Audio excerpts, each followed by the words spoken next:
तो ये आश्चर्य ना कीजिए कि आपका बेटा आपको बाप ना कह के पड़ोसी को बाप कर रहा है। ऐसा बिल्कुल संभव है।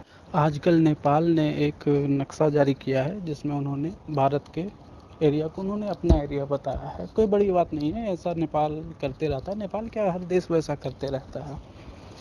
लेकिन हमें भारत में होने वाले चर्चाओं पर ध्यान देना चाहिए कि आखिर भारत में चर्चाएं चल क्या रही है। तो भाई चर्चाएं ये हो रही है कि ये काम जो है चाइना कर रहा है, नेपाल नहीं कर रहा है। बहुत अच्छे। तो ये सिर्फ एक प्रपंच है। मेरी माने तो ये एक आने वाला बहुत बड़े खतरे का निशानी है, जो कि भारत सरकार और भारत की मीडिया उसे सिर्फ टाल रही है और कुछ नहीं। सिर्फ चाइना को जिम्मेवार ठहरा रही है। क्या इससे ये सॉल्यूशन निकलेगा? जवाब है बिल्कुल नहीं। ना केवल ये जवाब निगेटिव है, बल्कि आपका सवाल भी बहुत ज़्यादा पॉजिटिव नहीं है। आपका सवाल भी बहुत ही निगेटिव है। आखिर सवाल होना चाहिए कि भारत सरकार कर क्या रही है पिछले 72 साल से।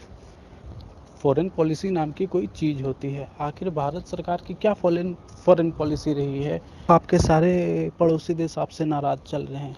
कभी नेपाल भी दग जाता है, कभी बांग्लादेश भी दग जाता है, कभी भूटान भी दग जाता है, कभी श्रीलंका मालदीव भी दग जाता है। आखिर चल क्या रहा है?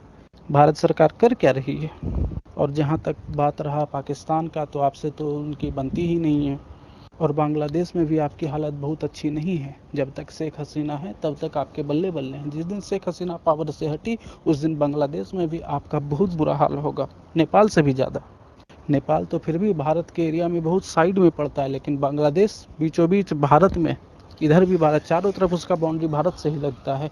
ना केवल भारत से बाउंड्री लगता है, बल्कि बंगाल में भी उसका प्रेजेंस है। तो इसलिए सवाल ये होना चाहिए कि भारत की फॉरेन पॉलिसी क्या कर रही है।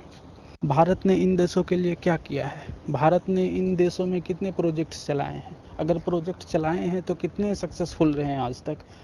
अगर प्रोजेक्ट चलाए हैं तो कितने करप्शन फ्री रहे? अगर प्रोजेक्ट चलाए हैं तो कितने टाइम से कंप्लीट हुए हैं?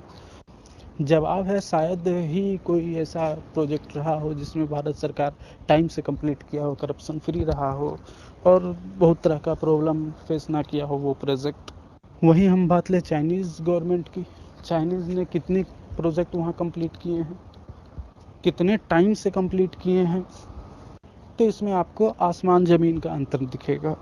चाइना की सारी प्रोजेक्ट डेडलाइन पे कंप्लीट होती है। और रहा भारत का सवाल, तो भारत की एक भी प्रोजेक्ट डेडलाइन, बल्कि भारत सरकार डेडलाइन देती ही नहीं है। हाल ही में आपने नेपाल से रेलवे का कंस्ट्रक्शन की बात करी थी, उसका भी डेडलाइन नहीं दिया आपने कुछ। आपके साथ रहने में इन देशों को इतनी सारी परेशानियां हैं, तो क्यों रहे आपके साथ? क्यों ना जाए चाइना के साथ? देखिए, बात ऐसी है कि अगर आपका बेटा को आप खुद उसे पॉकेट खर्च नहीं देते हैं और आपके पड़ोसी उसे पॉकेट खर्च देते हैं, तो ये आश्चर्य ना कीजिए कि आपका बेटा आपको बाप ना कह के पड़ोसी को बाप कर रहा है। ऐसा बिल्कुल संभव है। और वही केस है भारत के साथ। भारत ने आज तक इन देशों के लिए कुछ नहीं किया है, बस इन छोटे मोटे HCQ diplomacy, mask diplomacy, PPE diplomacy के अलावा।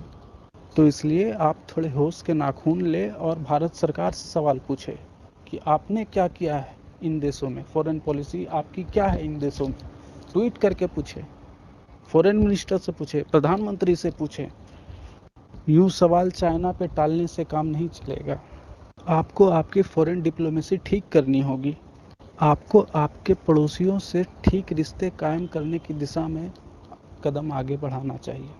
धन्यवाद। आप सुन रहे थे अमरजीत सिंह को we the people YouTube channel पे। मिलते हैं फिर कभी ऐसे ही किसी टॉपिक पे।